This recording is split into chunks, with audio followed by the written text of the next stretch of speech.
Very good. Nice bits of work there, and interesting how you, and that's what I wanted you to do, was sort of give you a couple of things to work with, let you work away and see what you found, the things that you liked, that you found easy, or something maybe that you didn't find so easy, and actually you ended up being very disciplined with yourself. That was cool.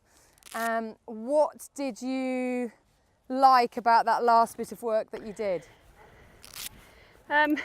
Riding the leg yield off and then making him straight meant that I had to look at my pole. Yeah. And it also made me, I had my outside rein, so I wasn't losing the shoulder. Okay. Controlling, containing the shoulder. Yeah. Excellent. And what would you maybe like to be able to do a bit better? So I think because I'd done that, I had the shoulder too much. Yeah. And then I was riding a straight line between the two poles, not a curving line. Very interesting. And that was, how did we know that was the case? Because I was getting shorter and shorter. Yeah, exactly. So the distance was riding very short for you. Now, to be fair, like, it's poles on the floor, so 18 yards, if it was 2 fences, would be very short. Yeah. Okay, but for poles on the floor, that should ride really normally in terms of getting him to be in a good working jumping canter. Yeah. So we need to push a little bit more bend into him. Yeah. And ride the line accurately, because actually the canter's very good. Fab. Did you prefer right or left rein? I preferred left rein. Are you better left or right? Are you right or left-handed? I'm right-handed. Right-handed. Which I thought was interesting though, because he normally over curls to the left, but he wasn't. And I think that's because I had his outside shoulder from doing that exercise. Good. Okay, so that's something to take forwards, isn't it? Yeah. Excellent. I would suggest that because you're right-handed, your outside rein being your right hand would be better.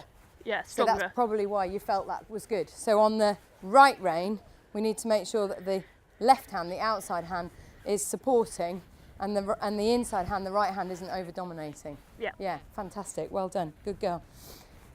So, as you say, right, we need to work round the height of fence that you want to train at and it to look normal. Yeah. So all of your technical stuff, we've worked very hard on, and you're very good, you're aware, you can say when something feels like it's improved, or if you thought you should have done something differently.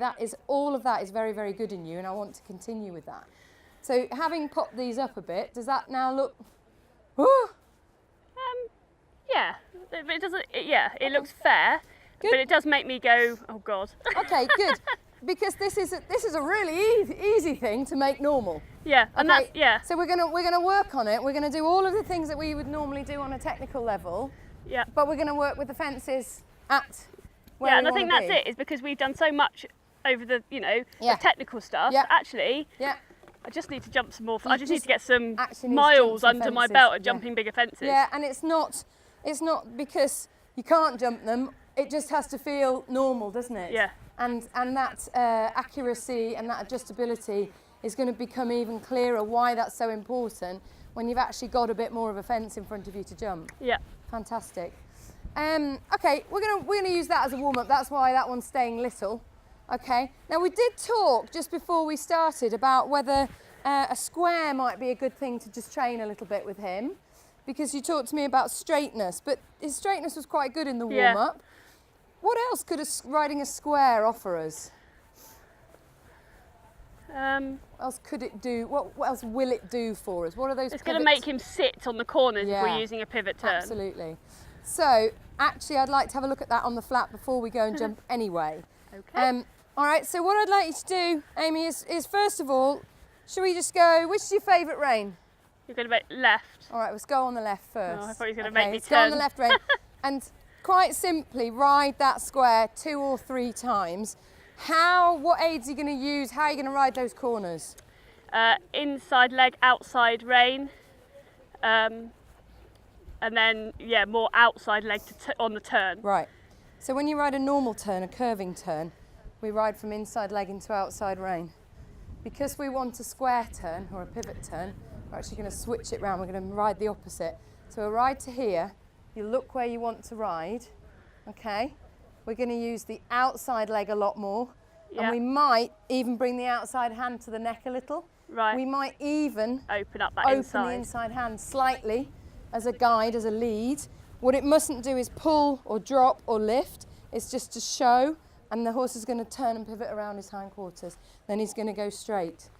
For me, the most important part of that is that you look initially, so your body language already tells him clearly what you want to do. And what we're asking him to do is step into the turn, to sit and turn around his hindquarters and go out of it. I don't expect it to be perfect. Yep. If we were putting it in dressage terms, they'd be quarter pirouettes, but not expecting it to be perfect today, but getting into that idea, because it will really help to get him on his bum a bit more. Yep. It'll help get him in the air.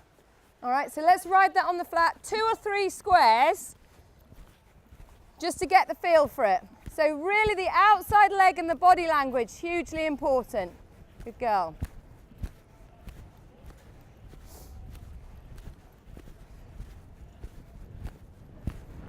Good girl. Well done. Keep the quality in the pace.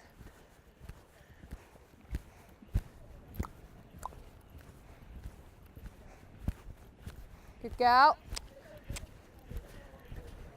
Lift. Good girl. Okay.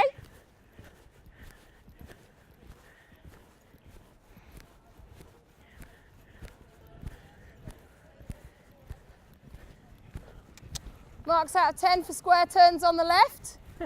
What do you reckon? 7.5. Okay.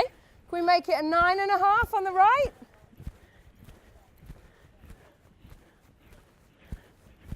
Amy, when you're happy with this, when you've done 1 or 2 on the right rein, after you've done another square, carry on and then make your way to that fence a couple of times, keeping that idea of the turn around the hindquarters in your mind. Okay.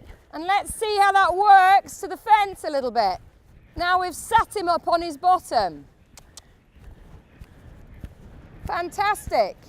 We even got a bit of lateral aid in there. Love that. Good girl. If you're happy to, you could go off and find your fence in a minute. Okay. Keep those square turns happening. Keep the square turn here.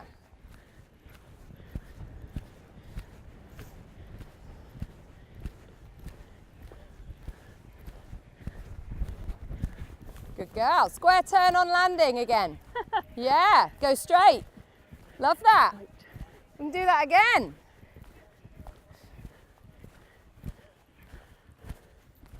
Outside leg and body language, remember? Good girl. We can even bring our lateral work in if we need to.